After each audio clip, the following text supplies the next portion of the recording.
Halo Ngominers, apa kabar? Kembali berjumpa di Ngomin. Kawan-kawan pasti tahu kenapa senyumanku lebar. Sudah Milan kalah, habis itu Inter menang, habis itu Juventus seri. Walaupun ya karena sebenarnya paling bagus tuh kalau Milan seri lawan Napoli, tapi ya sudahlah, mau gimana lagi, Napoli memang lagi bagus-bagusnya. Soal pertandingan Milan lawan Napoli juga sudah aku bahas kemarin di Ngomla. Nah, tapi sebelum aku mulai dengan konten kali ini, aku ada komen aneh sudah dari kemarin ini, yang aku namanya Davel ini eh, kayaknya salah alamat.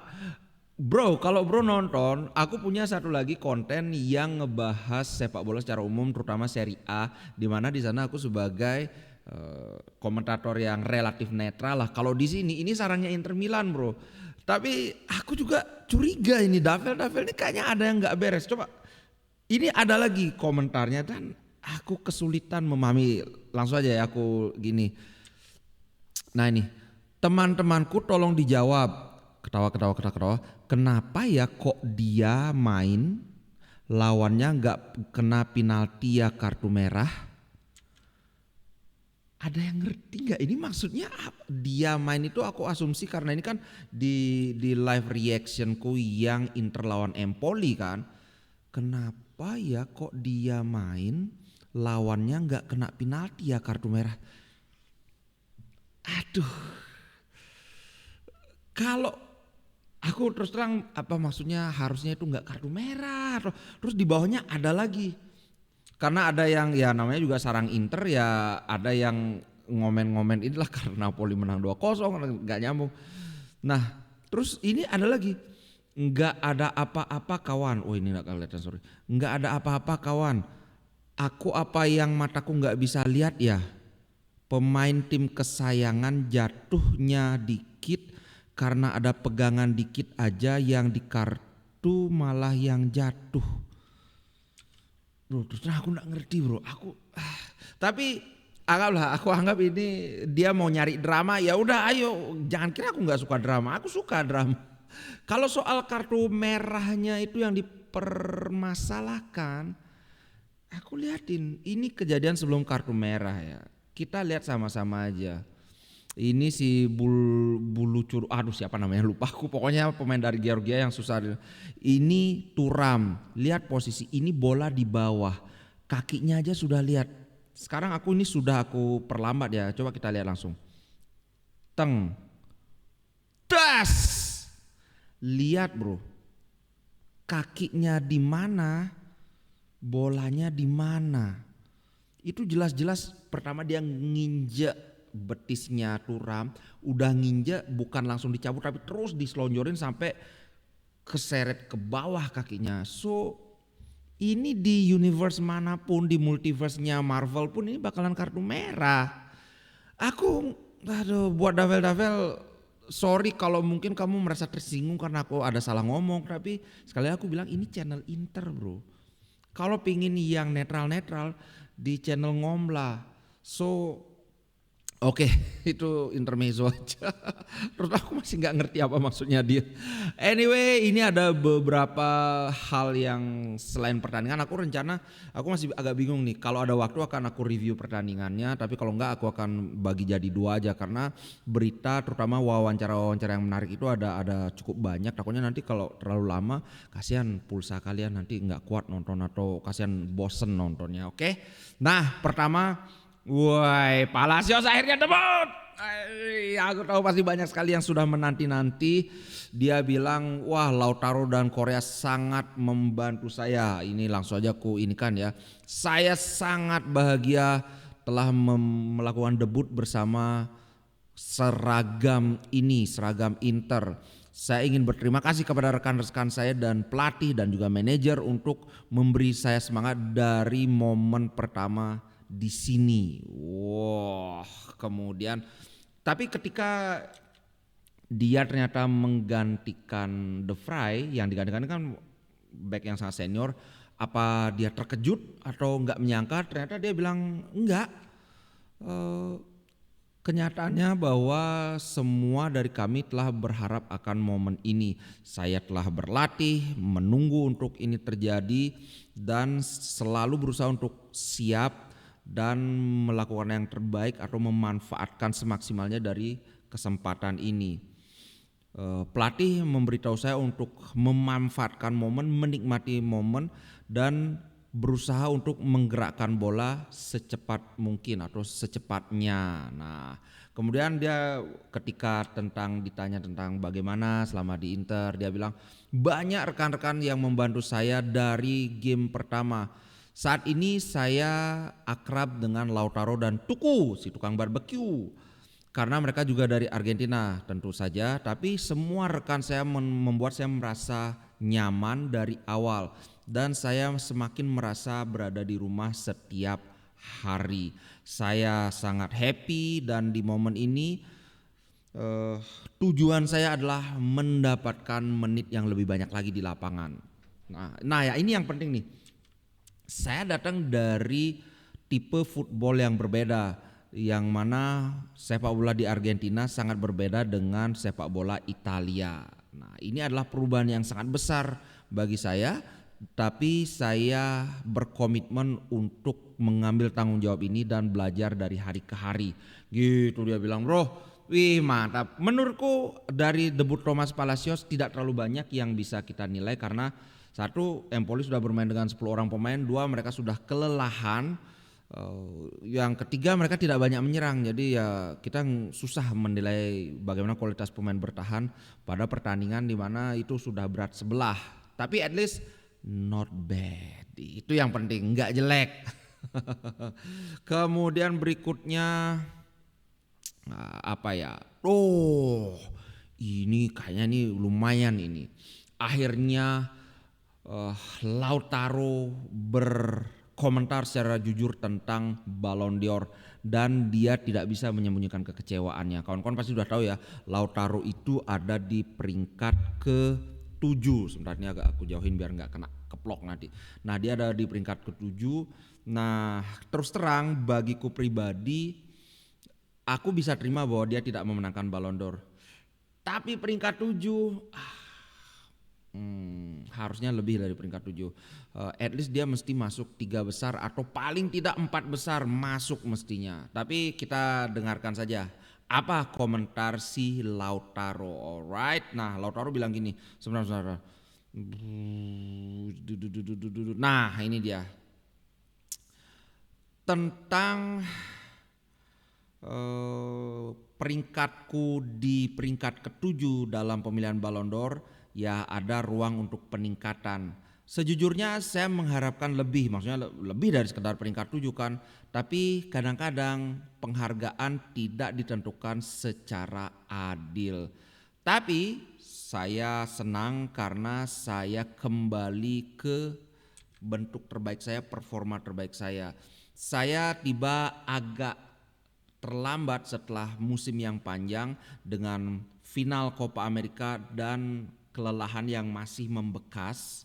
Kemudian kami semua bekerja untuk segera berada dalam kondisi terbaik dan memberikan yang terbaik yang kami miliki karena musim ini masih panjang. Nah dia juga memberikan assessment tentang Empoli. Dia bilang intinya ya Empoli sangat disiplin. Empoli adalah tim yang sangat solid, sangat berada dalam performa terbaik. Mereka sulit untuk dihadapi karena mereka sangat fisikal, sangat bermain secara fisik dan bermain dengan baik di tengah lapangan. Betul banget, tapi nanti aja deh.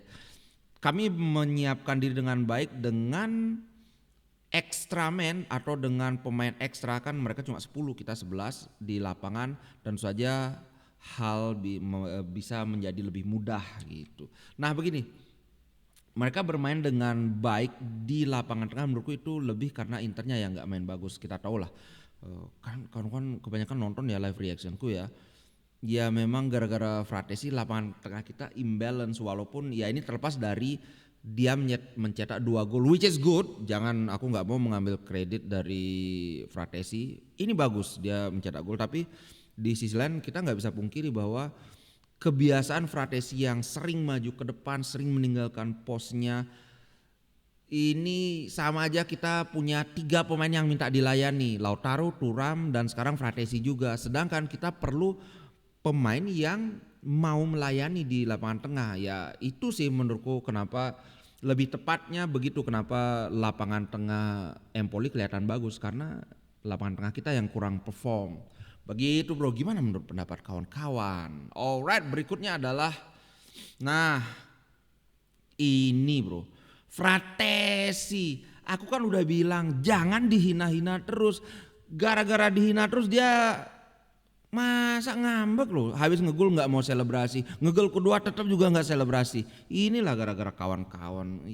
Anyway ini orangnya langsung yang ngomong ya. Aku bacain ini. Langsung kita cari ininya aja. Kalau yang ini kan basa-basi awal aja langsung ke quote-nya aja. Nah ini dia. Setelah pertandingan dia menyapa media, membagi pandangannya tentang penampilannya yang fenomenal. Mencetak brace pertama saya di Serie A itu sangat indah. Brace itu kalau kawan nggak tahu, brace itu 2 gol itu brace. Hat-trick 3 gol. Kenapa lagi? Poker itu 4 gol. Kalau 5 gol itu kalau nggak salah pentatrick namanya ya. Kalau nggak salah tolong di ini. Kalau 6 aku lupa. Ada tapi aku lupa banget. Alright, lanjut. Walaupun saya menyesal itu terjadi melawan tim di mana saya pernah mengalami masa-masa indah, di mana kami menikmati diri kami. Dia mengakuinya. Ya rasanya tidak benar aja untuk merayakan. Itu alasan sebenarnya bro, ngambek dibilang, bukan ngambek, bukan. Dia tuh ternyata pernah bermain di Empoli, aku nggak tahu, aku taunya dia di Sassuolo itu aja. Drama aja, jadi yang nonton ini beli ngomin kebanyakan gimmick, kayaknya banyak yang. Nah kemudian dia melanjutkan performa saya, terus terang dia bilang gini bro, rasanya seperti setiap permainan itu adalah sebuah ujian untuk membuktikan apakah saya bagus atau tidak. Nah ini kayaknya dia nyenggol banyaknya kritik yang menimpa dia, termasuk dari kita juga, termasuk dari aku juga. Tapi ya gitulah, beban bermain di tim besar itu ya setiap pertandingan adalah ujian. Jangankan dia, sekelas Barella aja musim lalu kalau kau ingat, Barella ada di awal-awal pertandingan, di awal-awal musim terutama agak kurang maksimal. Ya dia kena kritik juga. Kemudian dia melanjutkan, kami bermain sangat banyak dan kami sedikit lelah. Nah hari ini saya juga merasakannya.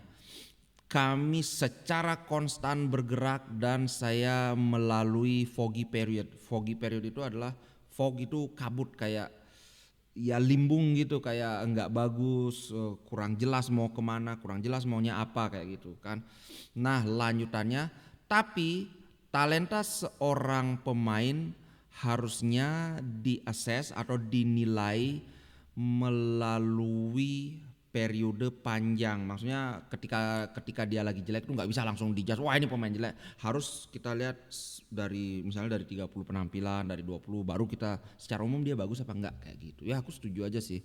Gitu loh. Udah jangan lagi menghina-hina Fratesi kecuali pas dia bermain, karena semakin dia dihina semakin dia ngegol. Oke, kita lanjut. Nah, ini ada 2 wawancara Inzaghi. Satu Inzaghi dia memuji Lautaro, dia bilang dia adalah solusi bukan masalah. Aku mulai dari sini aja ya, karena ini ada 2 wawancara penggalan yang menarik. Satu soal dia mengadres masalah di Inter, satu tentang performa. Nah dia bilang gini, anak-anak melakukan dengan baik, ini tidak mudah. Dia berkata, kami telah melihat apa yang dilakukan Empoli di kandang, hanya kebobolan 1 gol setiap pertandingan. Kami tahu bahwa kami akan menghadapi tantangan dan ya memang itu yang terjadi. Di babak pertama kami kurang cepat dalam menggerakkan bola, tapi kemudian saya memberitahu pemain bahwa Empoli akan kelelahan, terutama setelah kartu merah mereka. Saya tahu kami akan membuat gol. Ini adalah kemenangan yang istimewa yang kami inginkan dengan segala daya upaya. Nah kan bener kan, tadi kan aku bilang gitu. Karena aku pemain bertahan, aku tahu main bertahan itu sangat melelahkan. Apalagi main bertahan dengan 10 orang pemain saja. Wih, sangat melelahkan, lelah secara fisik, lelah secara mental. Mereka bisa aja jalan-jalan, oper ke sini, tapi setiap mereka ngoper kita harus segera sprint melakukan pressing kepada pemain yang dioper itu. Sambil menebak-nebak sekarang habis ini mau kemana bolanya. Itu sangat melelahkan dan kelihatan di babak kedua ya, termasuk juga karena Zielinski masuk, kemudian Pavard juga masuk. Sedangkan pemain Empoli yang masuk itu kan yang kualitas yang di bawah, sedangkan kita pemain yang masuk adalah pemain yang lebih bagus. So makanya maksudnya dalam hal ini menurutku Zielinski kan menggantikan Miki. Jelas lebih bagus Zielinski karena apa? Miki sudah berkali-kali dia main hampir selalu 90 menit. Secara overall mungkin seimbang, tapi di posisi kemarin itu dengan Mkhitaryan yang kelelahan jelas Zielinski lebih bagus dia gitu. Kemudian Pavard menggantikan Bastoni, karena Pavard main di kanan ya jelas sisi kanan kita jadi lebih bagus. Kemudian masuk juga Dumfries, Darmian digeser ke kiri, sisi kanan kita juga jadi lebih bagus. Nah kemudian tentang Lautaro, dia komentar begini Bu, kami sangat thrill itu kayak bukan gregetan ya, bukan, aku kok thrilled itu excited yang sampai merinding kayak gitu untuk Lautaro. Kami tahu apa artinya mencetak gol itu bagi seorang striker. Bagi kami Lauti akan selalu menjadi solusi, bukan masalah. Ya, karena banyak yang mengkritik Lautaro, wah apa ini udah kapten, striker, nggak nyetak gol. Padahal bahkannya aku ngeliat walaupun dia nggak nyetak gol pun performa dia itu bagus. So bagiku pribadi dari awal aku bilang Lautaro ini sebenarnya bukan tipe yang goal getter. Kalau dia nyetak banyak gol jadi top scorer itu adalah sebuah bonus gitu loh. Beda dengan tipe striker yang kayak Milito, yang kayak Ronaldo, yang kayak siapa lagi ya, Ibrahimovic. Ini memang goal getter utama gitu, kayak Giroud misalnya. Tapi kalau Lautaro enggak sih aku lihat. Kalau musim lalu itu perkecualian sih menurutku. Nah selanjutnya bahkan dengan rata-rata gol yang lebih rendah di musim ini, performa dia itu solid. Strikers memang memiliki momen mereka. Saya membuatnya tetap di lapangan supaya dia bisa menikmati ini. Nah saya happy untuk dia, untuk Davide dan untuk semua untuk tim secara keseluruhan. Kami akan tetap bekerja keras. Kepuasan personal datang setelah kesuksesan tim. Nah kemudian tentang Palacios juga dia memberi komentar. Nah dia bilang begini, nah ini positif tentang Palacios, pemain muda yang bekerja sangat keras, melakukan yang terbaik dalam latihan maksudnya. Ada kepuasan di tim untuk Palacios, untuk debutnya Palacios karena dia bekerja sangat keras dan bekerja dengan baik. Dia adalah pemain yang akan memiliki masa depan cerah. Aku kalau ngelihat highlight dia dari masih di Argentina pun aku ngelihat ini pemain yang punya kelas, bukan sekedar pemain yang gimana. Pokoknya sekarang mungkin belum, tapi aku ngelihat dalam 2 atau 3 tahun Palacios kalau masih di Inter ataupun keluar dari Inter dia akan menjadi defender top. Bukan kayak kelasnya siapa dulu itu. Yang ya Inter tahu lah pernah beli Joe Mario, enggak, lebih tinggi lagi dari itu kelasnya. Kemudian tentang balapan Scudetto melawan Napoli dia berkomentar juga. Ini adalah respon kepada diri kami sendiri. Wih ini bagus kata-katanya, tumben ini. Karena dalam 2,5 hari terakhir saya memiliki emosi yang campur aduk. Nah dia bilang melihat ke belakang tentang pertandingan yang kami mainkan di hari Minggu lawan Juventus itu maksudnya, ada yang something didn't sit right with me, itu maksudnya masih ada yang belum terima, masih ada dalam diri nggak puas, ya harusnya nggak begitu gitu. Ini apa ya, semua istilah aja, kayak bukan proverb sih, apa istilahnya, gaya bahasa aku lupa, kayak majas kalau bahasa Indonesia. Kami layak mendapatkan lebih, tapi itulah sepak bola, dia gitu bilang. Kami seharusnya melakukan lebih lagi, dan di masa-masa ini kami berusaha untuk recover, berusaha untuk kembali menyembuhkan diri. Manajemen resources sangat penting, karena resources itu maksudnya ya pemain, karena kami bermain setiap 2 sampai 3 hari dan ada pemain yang absen. Kami memiliki pemain yang important, yang penting di rumah, maksudnya kan kayak Hakan kan nggak dibawa ke sini, dan ini ya membatasi kami. Saya berpikir tentang Barella, yang mana ini adalah 4 game beruntun. Fratesi yang memainkan 3 pertandingan sebelum derby d'Italia. Aslani yang siap untuk beberapa menit, tapi ya kami hanya bermain dengan 3 midfielder sejak pertandingan lawan Roma. Untungnya Zielinski bisa memberikan bantuan. So ya, ketika dia bilang Barola ketika dia bilang Barola bermain 4 kali berturut-turut, ini bukan hanya 4 kali berturut-turut, tapi 4 kali setiap 2 sampai 3 hari. Lain kalau 4 kali berturut-turut tapi seminggu sekali nggak masalah. Mau 10 kali berturut-turut juga nggak masalah. Tapi ini setiap 3 hari. Ngeri, Pak. Aku dulu setiap hari sih main, tapi kan beda level bermainnya, itu beda. Kalau capek tinggal duduk, gantian kayak gitu. Itu bro, berapa ini, sekitar 20-an menit. Oke, kasih dulu aku minum, aku lanjutkan ya, biar sekalian setengah jam. Percayalah bro, bikin konten rekaman selama 20 menit lebih itu tidak mudah. Nanti aku akan chop ada beberapa bagian yang aku upload terpisah juga, biar ada mungkin yang lebih tertarik bagian ini. Oke, sekarang kita bahas pertandingannya, alright. Kita akan bahas pertandingan Inter lawan Empoli, review tepatnya. Alright.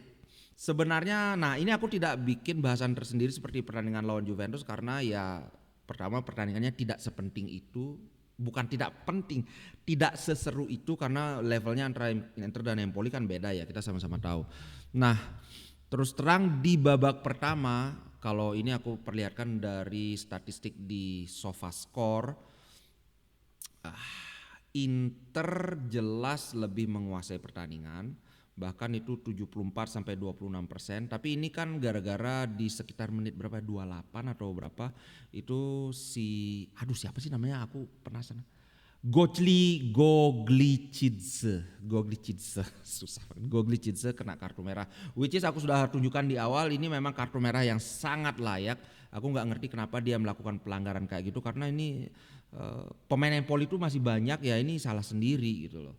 Nah di babak pertama, sejak mereka bermain dengan 10 pemain, otomatis ya kita lebih apa ya, lebih menguasai pertandingan, tentu saja lebih banyak menciptakan peluang, tapi nggak sebanyak itu juga, karena aku liatin aja total peluang kita cuma 5 berbanding mereka yang cuma 3. Kalau ini kita bandingkan dengan 74% penguasaan bola, 5 peluang itu sedikit menurutku.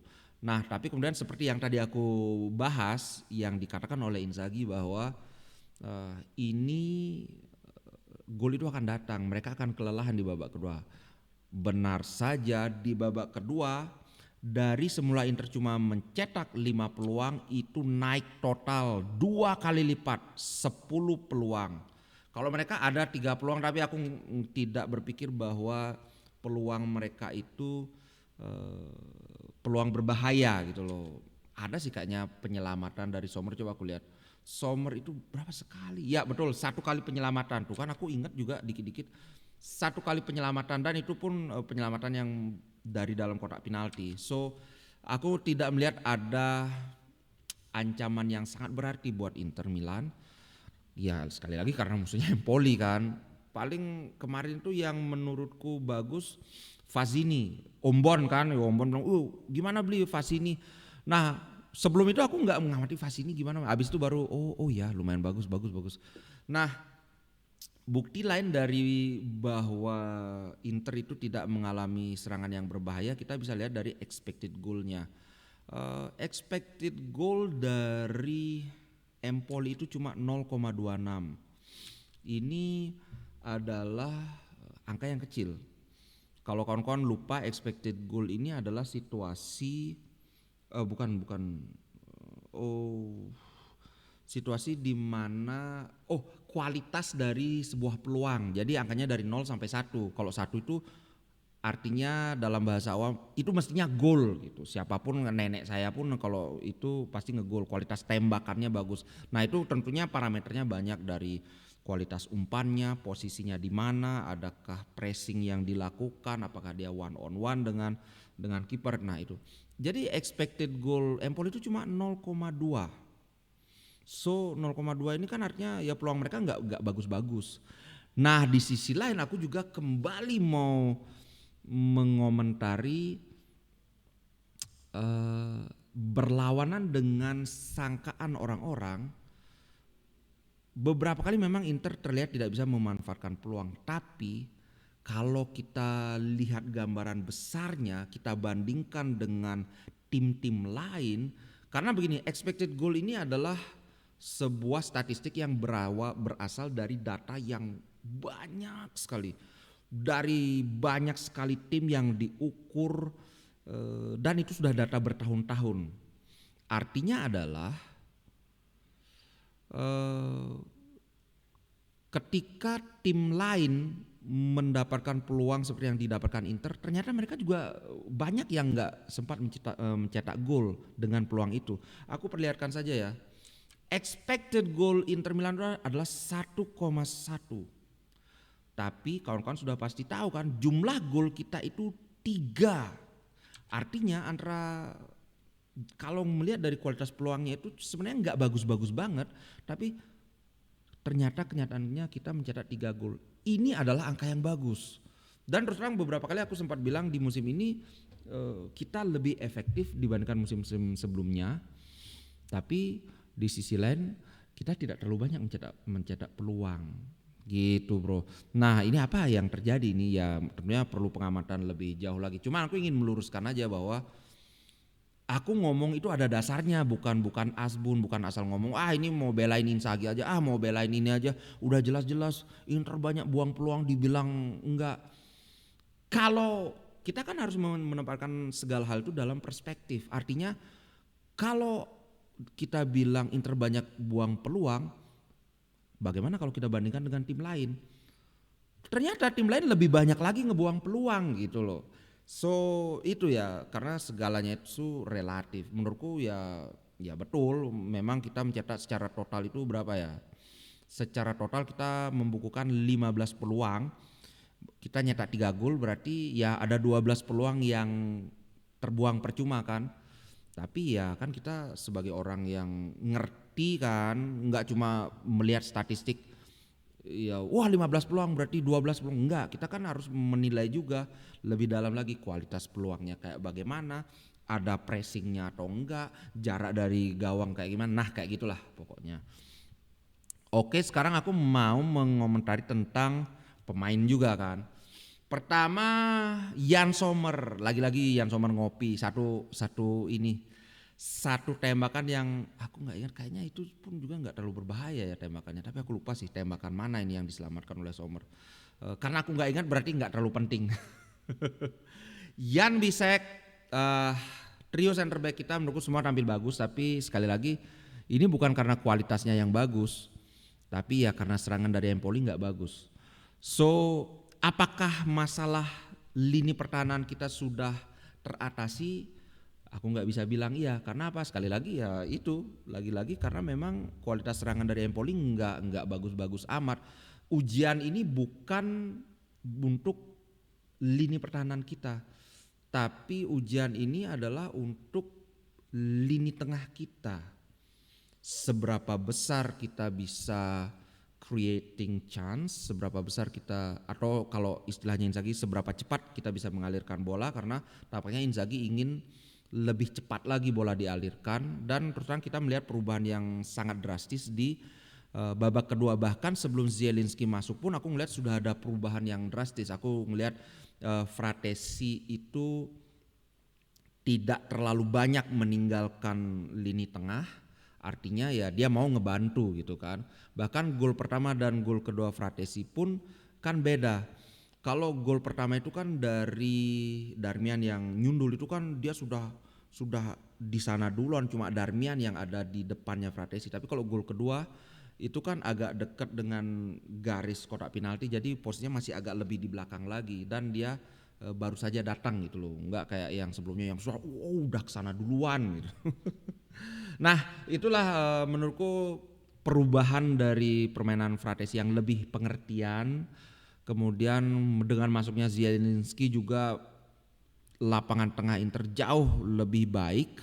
Mkhitaryan mungkin sebenarnya nggak jelek, tapi ketika Mkhitaryan masih bermain kan Empoli masih segar bugar, belum kelelahan, jadi itu adalah faktor juga. Marcus Thuram dan Lautaro Martinez. Lautaro, nah terus terang di sini kalau dari SofaScore Barella yang paling gede skornya. Aku akan tunjukkan ininya ya.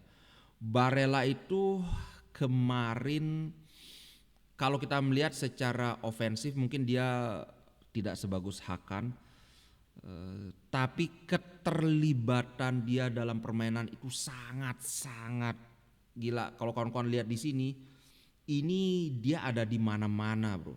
Dia itu kan harusnya di sini posisi dia.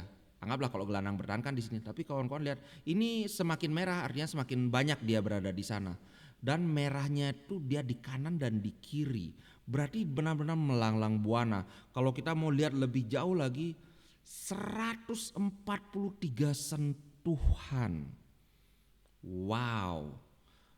Kita bandingkan misalnya dengan Fratesi, kan Fratesi mainnya juga ini kan 90 menit. 57 sentuhan, bro. Hampir sepertiga. Bayangin hampir sepertiga dari Barella. Segitu ininya, kenapa dia nilainya gede banget. Bahkan mungkin ada beberapa yang bilang Barella man of the match. Ya nggak bisa ditolak juga, walaupun kalau kita lihat mungkin man of the match itu aku baca berita katanya Fratesi, tapi aku cari man of the match Empoli lawan Inter nggak ketemu yang officialnya siapa. Mungkin kalau kawan-kawan nemu di Twitter biasanya di Inter Extra itu ada. Apakah Fratesi atau Lautaro? Kalau kita lihat dari kontribusi ini relatif sama. Fratesi 2 gol, tapi kalau Lautaro itu 1 gol 1 assist ya, sama-sama 2 terlibat kan. Kalau aku nggak akan komplain kalau misalnya Barella yang dapat man of the match. Kita banding, nah ini yang aku bilang kenapa kritikku terhadap Fratesi itu ya begitu, sangat kurang terlibat dalam build up. Kita bandingkan Fratesi dengan Mkhitaryan. Mkhitaryan itu main cuma 65 menit, Fratesi itu cuma 90, tapi sentuhannya lebih banyak terhadap bola, 66 sentuhan. Ini bayangkan yang main full itu cuma 57 kali menyentuh bola. So inilah kritikku, sepertinya juga kritik kebanyakan Intristi juga terhadap Fratesi. Kurang terlibat dalam lapangan tengah. Dia itu begitu ada yang dapat bola, dia itu bukannya mendekat untuk memberikan dukungan, dia langsung meroket ke depan minta dilayani kan. Setiap kita pegang bola kita udah kayak main pakai 3 striker. Sepertinya ini bukan instruksi Inzaghi, karena hal ini sangat drastis berkurang di babak kedua. Berarti kan dia dikasih tahu kamu tuh kamplang kan, digituin, dikemplang kepalanya, jangan enak aja minta dilayani. Sampai itu dikasih asis sama Lautaro. Ini kan berarti pemain tengah yang seharusnya melayani seorang striker, dia dilayani oleh striker. Walaupun ya sebelumnya Mkhitaryan juga dikasih asis sama Lautaro juga kan pas kemarin lawan Juventus itu.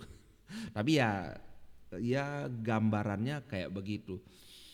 So Fratesi kalau dia bisa mengerem sedikit ego dia untuk mencetak gol, aku rasa ini aspek dari permainan Fratesi yang bisa diperbaiki. Oke lah dalam pertandingan ini dia nyetak gol, tapi ini nyetak gol itu bukan tugas utama seorang pemain lini tengah, apalagi CM. center midfielder. Kalau AM attacking midfielder oke lah, nyetak gol lebih jadi prioritas. Tapi seorang center midfielder itu adalah apa sih kata pertama yang muncul di benak kita ketika kita bilang kata center? Kan balance, keseimbangan.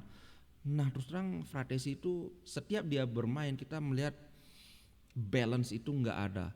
Lain kalau misalnya dia adalah seorang gelandang seperti Zielinski atau seperti Zamarzik, bahkan gelandang yang punya kreativitas tinggi, punya visi bermain yang sangat bagus, kita bisa memaafkan. Misalnya dia sering ke depan, ketika dikasih bola dia bisa mengubah arah permainan.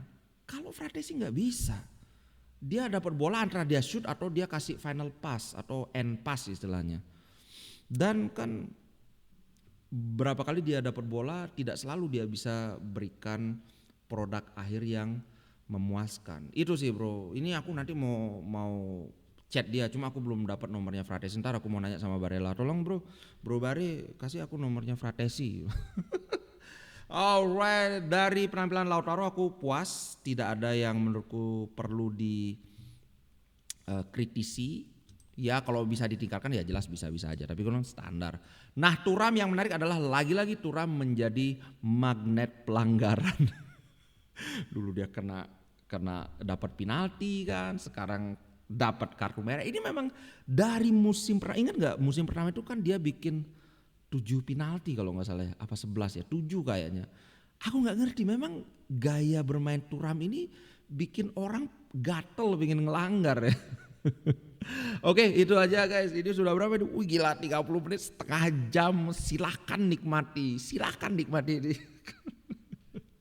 Sekali lagi guys sebelum aku akhiri, terima kasih banyak buat kawan-kawan. Nah aku juga mau ngiklan dikit, aku punya toko di Ciptaloka, aku punya beberapa produk yang mungkin bisa menarik bagi kawan-kawan. Ini aku liatin dikit, wah tuh lihat ada suami idaman, ganteng natural. Aku gaya iniku adalah yang ada tulisannya, yang aneh-aneh, yang naughty dan sebagainya.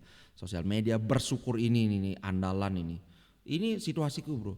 Aku bukannya kurang bersyukur, tapi terlalu ganteng itu susah juga. Kayak aku ini, ya agak susah juga bro. Aduh di mana-mana. Oke itu dulu. Sampai jumpa di konten berikutnya. Ciao.